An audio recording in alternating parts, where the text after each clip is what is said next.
Welcome to the Balancing Your Ego video. Okay, balancing your ego. Most people think they need to hate their ego or suppress their ego or shun their ego, eschew their ego. As explained in the Loving Yourself video, your ego is how the source self experiences its unique individual aspect of itself through you. And so that's the purpose of the ego. And so as everything is Source God itself, the ego is also Source God. It's not something to be shunned or eschewed or suppressed. It's something to be loved and cherished. So ego is created to have a survival mentality. It's what keeps you physically alive. But it can go into a little bit of emotional overdrive. As ego pretty much is a data processor, it's processing data and it's figuring what's going to happen next based on the data that it's experienced. And so what we need to do is get ego to work in balance with ourself, with our higher self. Now the higher self, again, as I explained in the Loving Yourself ego, is the unique individual aspect of the source self inside of you that retains its knowledge that it is source, that retains its knowledge that it is powerful, that retains its knowledge that it is limitless, and also retains its knowledge of your unique aspect of itself and what you are to experience in your own life. And so the idea of balancing your ego is to get it to work with your higher self, because then you can experience your life filled with joy instead of filled with fear and blocks and frustration. Okay, so your ego as a data processor, once it starts getting experiences in life, or it is exposed to information of other people's experiences in life, when you go to do something that is similar to what it's experienced in its past, it just processes data. It only knows what it's been exposed to, so it expects the similarity to cause the same thing to happen again, because it can't imagine anything outside of what is already experienced. Imagination does not come from ego. Your imagination and your inspiration comes from Spirit, comes from God. So this is why if you go to do something and you feel all these fears about doing it, because ego is processing data and ego is in a survival mentality, so its top objective is to keep you safe and keep you alive. So in a way, ego is really looking out for you.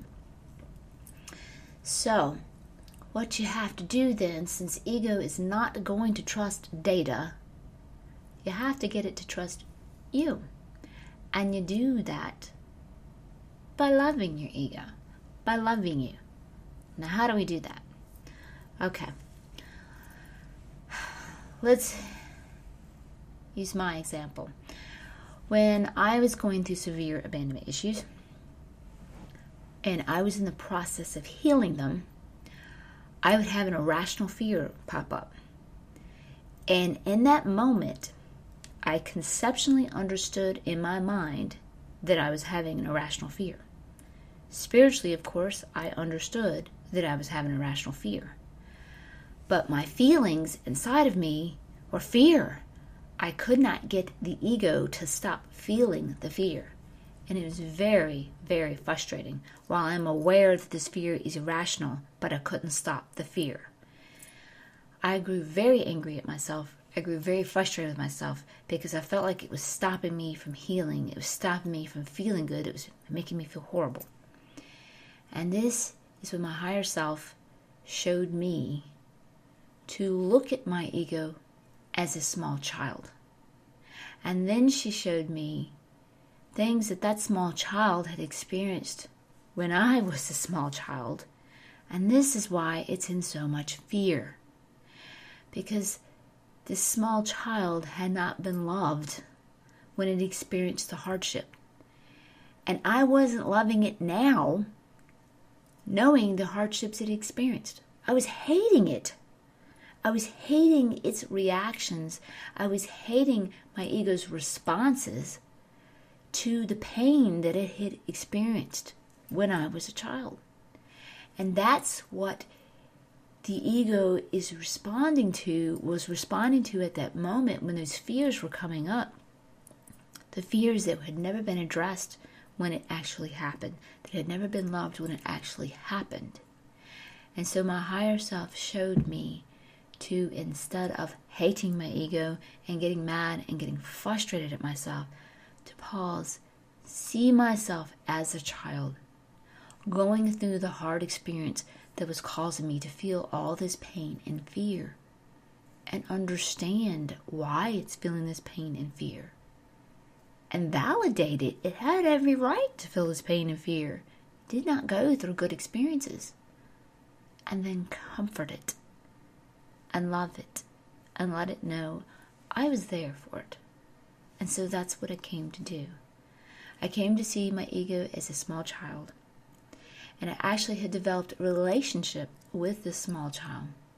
And so when I go to do something in life and all of a sudden I feel this fear, I can actually pause now and stop and ask her, okay, you're feeling a fear. Why are you feeling this fear? And 9 times out of 10, she will show me something that's similar from my childhood to what I'm getting ready to do right now. And she shows me a disaster that occurred in my childhood, and I understand her fear. I was like, oh, okay, I can see that. That bad thing happened when we did something similar. All right, I can completely understand why you're scared. And then I validate her. You have every right to feel this fear. And then I comfort her. I give her comfort. I'll hold her and hug her. And I let her know. And then I let her know, okay, we've been working with our higher self. We're getting inspiration of our higher self to do this. It's okay to do this because our higher self wants what's best for us.